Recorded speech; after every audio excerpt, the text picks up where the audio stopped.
একই পাত্রের মধ্যে আয় জাহেল আর আলেম এক পাত্রে উঠায় এক পাল্লায় মাইপেন, এক পাল্লায় মাইপেন। ঠিক কিনা বলেন? ঠিক কিনা বলেন? এক পাল্লায় উঠেন না, এটা উচিত না।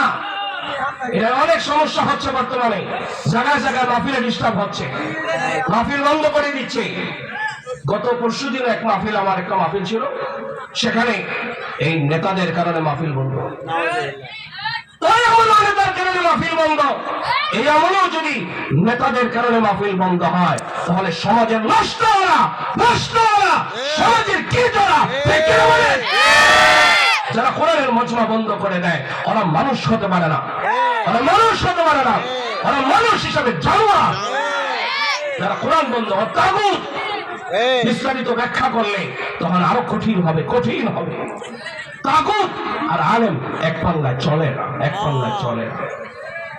যাই হোক, আমি যে কথাটা বলতে চাইতেছি, উপরে আছেন কে? দুর্বল না মজবুত? বেশি না কম? বললাম যদি বলেন জমিনটা আমার, আমার বললে দলিল লাগে, দলিল ছাড়া যদি বলেন জমিনটা আমার, কিলঘুষি মাটি কেনা পিঠে, তাহলে আল্লাহ রাব্বুল আলামিন যে মজবুত, একটু তো পরখ করে দেখা দরকার। পরখ ছাড়াই মজবুত, দলিল ছাড়াই মজবুত। কিন্তু এরপরেও আল্লাহ তাআলা তার বান্দাদেরকে চোখে আঙ্গুল দিয়ে বুঝাইতেছেন। চোখে আঙ্গুল দিয়ে বুঝাবার জন্য আল্লাহ রাব্বুল আলামিন বলেন, ইয়া আইয়ুহান নাস,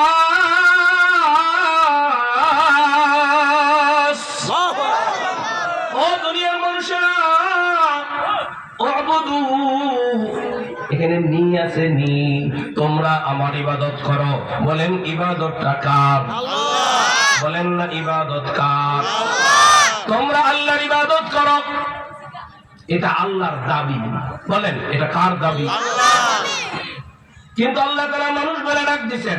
এই মানুষের মধ্যে হিন্দু, বৌদ্ধ, ইহুদি, খ্রিস্টান, নামাজি, বেনামাজি সকলকে একসঙ্গে করে ডাক দিয়ে বলছেন, হে দুনিয়ার মানব মণ্ডলী, হে মানব মণ্ডলী, তোমরা আমি আল্লাহর ইবাদত করো, এটা আল্লাহর দাবি। কেন করবা? কেন করবা? এক নম্বর দলিল, আমি তোমাদের রব। বলেন আমাদের রব কে? রব্বাকুম, আমি তোমাদের রব। এক নম্বর দলিল, বলেন না আমাদের রব কে? দুই নম্বর দলিল,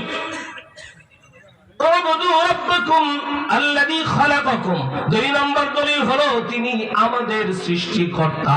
বলেন না আমাদের সৃষ্টিকর্তা কে? তিন নম্বর দলিল, আল্লাযী জাআলা লাকুমুল আরদা ফিরাশা, বিশাল বিস্তীর্ণ জমিনের মালিক কে? ওয়াস সামাআ বিনাআ, আসমানের মালিক কে? পাঁচ নম্বর দলিল, ওয়া আনজালা মিনাস সামাই মাআ, আসমান থেকে বৃষ্টির মালিক কে? ছয় নম্বর দলিল, ফাখরাজা বিহি মিনাস সামারাতি রিজকাল লাকুম, জমিন থেকে রিজিকের মালিক কে? যদি প্রশ্ন করেন আল্লাহকে আমাদের রব, আল্লাহকে আমাদের সৃষ্টিকর্তা, আল্লাহকে জমিনের মালিক, আল্লাহকে জমিন থেকে রিজিকের মালিক, আল্লাহকে আসমানের মালিক, আল্লাহকে আসমান থেকে বৃষ্টির মালিক, আল্লাহকে কুল হুয়াল্লাহু আহাদ, আল্লাহকে আল্লাহুস সামাদ, আল্লাহকে লাম ইয়ালিদ ওয়া লাম ইউলাদ, আল্লাহকে ওয়া লাম ইয়াকুল লাহু কুফুয়ান আহাদ। আল্লাহু আকবার। আল্লাহ কি দুর্বল না মজবুত? আরো বুঝাইছেন না? বলেন 17 বছর পরে ধাক্কায় উপরে গেছে, এরপরও কি আরো বুঝাইতে হইব? আর কোন ধাক্কায় বুঝবেন? এই ধাক্কায় না বুঝলে আর বুঝানোর ভাষা নাই। এবার আওয়াজ দিয়ে বলেন আল্লাহ দুর্বল না মজবুত? উপরে যিনি আছেন দুর্বল না মজবুত? এখন আছে রশি, রশি হিসাবে পাইছিলাম কি? এবার একটু বলেন না কোরআনটা দুর্বল না মজবুত? বেশি না কম? তাহলে কোরআনকে জিজ্ঞাসা করেন না, কোরআন আমাদেরকে একটু বলে দাও না তোমার মধ্যে কোন দুর্বলতা আছে কিনা। আপনি যদি প্রশ্ন করেন, কোরআনুল কারীম দত্তহীনভাবে দীপ্ত কণ্ঠে জবাব দেয়, আলিফ লাম মিম, যালিকাল কিতাবু লা রাইবা ফীহি। কোরআনুল কারীম জবাব দেয়, আমি এমন এক কালাম যার মধ্যে কোনো দুর্বলতা নাই, সন্দেহ নাই, সন্দেহের অবকাশ মাত্র নাই। নির্ভুল এক কালামের নাম হইল আল কোরআন। দুর্বল না মজবুত? এরপরও যদি বুঝে না আসে 1450 বছর আগের ইতিহাসে চলে যান। আমার আপনার দয়ার নবী, মায়ার নবী, রহমতের নবী, উম্মতের কান্দানি নবী, রাহমাতুল লিল আলামিন ওই ফারাখারা পর্বতের গুহায় আল্লাহ তাআলার পক্ষ থেকে হযরত জিবরিল আমিন আলাইহিস সালাতু ওয়াস সালামের মাধ্যমে এই কোরআনটা নাযিল হওয়া শুরু হয়ে গেল। ইকরা বিসমি রাব্বিকাল্লাযী খালাক খালাকাল ইনসানা মিন আলাক ইকরা ওয়া রাব্বুকাল আকরাম الذي علم بالقلم علم الانسان ما لم يعلم। এই কোরআনটা নাযিল হওয়া যখন শুরু হয়ে গেল, আমার আপনার দয়ার নবী, মায়ার নবী, রহমতের নবী পাহাড়ের পাদদেশে দাঁড়াইয়া ঘোষণা দিয়ে দিলেন, ইকরা ওয়া রাব্বুকাল আকরাম, ইকরা ওয়া রাব্বুকাল আকরাম। যে পড়িবে কোরআন সে পাইবে সম্মান। বলেন, যে পড়িবে কোরআন সে পাইবে সম্মান, যে পড়িবে কোরআন সে পাইবে সম্মান। এটা কার ঘোষণা? আল্লাহর ঘোষণা। পাহাড়ের পাদদেশ থেকে দয়ার নবী, মায়ার নবী, উম্মতের নবী, রহমতের নবী ঘোষণা দিয়ে দিলেন, যে পড়িবে কোরআন সে পাইবে সম্মান। মক্কার কাফির মুশরিকেরা আমার আপনার দয়ার নবী, মায়ার নবী, রহমতের নবীকে জাদুকর বলা শুরু করে দিল, এই কোরআনকে জাদুর মন্ত্র বলা শুরু করে দিল। নাউযুবিল্লাহ। দয়ার নবী, মায়ের নবীকে ওরা বলে জাদুকর, আর কোরআনকে বলে জাদুর মন্ত্র। আল্লাহর রহমতি দরিয়ায় জোশ লেগে গেছে। আল্লাহ রাব্বুল আলামিন নবীকে ডাক দিয়ে বলেন, পয়গম্বর আপনি চ্যালেঞ্জ ঘোষণা করেন, কুল্লা ইন ইজতামাতিল জিন্নু ওয়াল ইনসু আলা আইয়াতু বিমিসলি হাযাল কুরআন।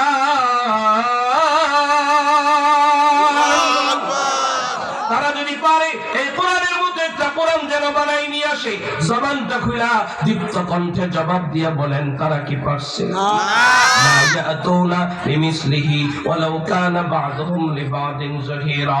তারা পারে নাই, পারে নাই, পারে নাই, ঠিক কি না? আল্লাহ রাব্বুল আলামিন নবীকে আবার ডাক দিয়া বলে, পয়গম্বর বোধহয় চ্যালেঞ্জটা বড় হয়ে গেছে, আর একটুখানি ছোট করে দেন। আম ইয়াকুলুনা ইফতারা ওয়াল ফাতু বিআশরি সুওয়ারিন মিসলিহি মুফতারিয়াতিন ওয়াদউ মান ইসতাতা'তুম মিন দুনিল্লাহ ইন কুনতুম সাদিকিন। তারা যদি পারে, এই কোরআনুল কারীমের মধ্যে ছোট্ট ছোট্ট সূরা আছে, সূরাতুল ফিল, সূরাতুল কুরাইশ, সূরাতুল মাউন, সূরাতুল কাউসার, এমন এমন 10টা সূরা যদি তারা পারে যেন বানাই নিয়ে আসে। জবান খুলে বলেন, পারছে? আওয়াজ কমে গেল, কে পারছে? আল্লাহ রাব্বুল আলামিন এবার ডাক দিয়ে বলেন, পয়গম্বর বোধহয় চ্যালেঞ্জটা বড় হয়ে গেছে, আর একটুখানি ছোট করে দেন। ওয়া ইন কুনতুম في ريب مما نزلنا على عبدنا فأتوا بسورة من مثله। তারা যদি পারে, এই কোরআনুল কারীমের মধ্যে সবচেয়ে ছোট্ট একটা সূরা আছে, সেই সূরাটা হলো সূরাতুল কাউসার। বলেন, ইন্না আ'তাইনাকাল কাউসার ফাসাল্লি লিরাব্বিকা ওয়ানহার ইন্না তারা যদি পারে, এই সূরার মতো একটা সূরা যেন বানাই নিয়ে আসে। পারছে? একটা সূরার দরকার নাই, একটা আয়াত যদি পারে যেন বানাই নিয়ে আসে। একটা আয়াতও তারা পারে নাই, একটা শব্দও তারা বানাইতে পারে নাই। পরিশেষ তারা বলতে বাধ্য হয়েছে, কই শুধু বলতে না, কাগজে কলমে লিখে কাবার চত্বরে টানিয়ে দিয়েছে, লাইসা হাদা কালামুল বাশার। এটা কোনো মানুষের কালাম নয়, এটা হলো স্বয়ং মালিকের কালাম। এবার একটু বলেন তো, কোরআনটা দুর্বল না মজবুত? তার উপরে আছেন যিনি, তিনিও মজবুত। সেই হিসাবে পাইলাম কোরআন, কোরআনটাও মজবুত, ঠিক না? তবে এই কোরআনুল কারীম রশি, এই রশির এক মাথা কার কাছে? আরেক মাথা আমাদের কাছে, আরেক মাথা আমাদের কাছে। এখন শুধুমাত্র বাকি কে ধরছে আর কে ধরে নাই, যদি ভালো করে ধরতে পারি আল্লাহ তাআলা রশি ধরে টান দিবেন, বাবার বাড়ি জান্নাত, ইনশাআল্লাহ। ঠিক কিনা?